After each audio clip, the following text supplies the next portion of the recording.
I think I'd probably say that it's about the unreliability of family life, the way in which what may appear a very happy family or a very organised family may not be. But even more than that, and this is a large family, the way in which perceptions of family life differ according to who is looking at it. So this is a book which skips about in time, and a lot of it is from the viewpoint of the 6 children long after they've grown up and gone away. And they're all seeing it completely differently. They're living in a large Edwardian house in a town that's not specified. It's some provincial town in England. And the family have been living there since the 1970s, and quite a bit of the action of the book takes place when the children are all small in the 1970s and 80s. And the father is a sort of... He's an intellectual, he writes books, but he's not a formal academic. He's a very serious man, and he's somewhat detached from his children, doesn't pay much attention to them. His wife, Alison, is a kind of earth mother. She's the sort of old-fashioned mother whose entire purpose in life is to be a mother. That was what she wanted. Even though she's very recognisable, she's a wonderful creation, is Alison. Well, I'm quite fond of her, and I have certain sympathy with her. But I do slightly warm to women like that.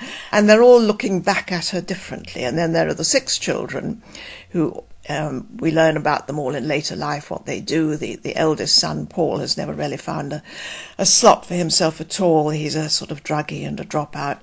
Number 2, Gina, is a highly successful television reporter, news reporter. Number 3, Sandra, carves out a very successful career in magazines in the sort of fashion world.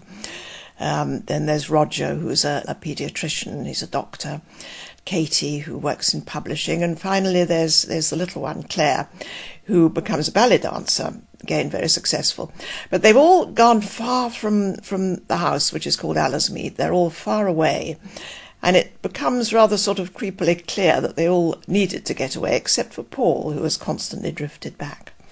Very, very interesting that the way you've written the book is not in the way that you've just explained it to us, but hopping backwards and forwards in time. As you've said before, memory is not linear, and you have a great interest in the way we recall events. And that's come across in many, many of your books, haven't they? Indeed, and I think Allersmead, the house, is the sort of source of memory for this book. And this is, in some ways, yes, it's a novel which again is about the processes of memory, which, as you rightly say, I've written about several times before. And I get very impatient with the idea, yes, of linear memory, chronological memory, which is why I wanted this book to be written in these kind of episodic slices, because this, of course, is how the 6 children remember their past at the house. They have these kind of shards of memory in their head that we all have. We don't have a kind of narrative going from A to B. We have these little bits that drop in. Do you think it's a way of controlling your memories, or sorting them out into little boxes? Heaven knows, that's a question for the analysts. I don't know. But it's highly interesting. Yes, why? Why do we have these bits and not other bits? And without giving too much away, there is this huge elephant in the room that the whole family skirts around. Nobody discusses it.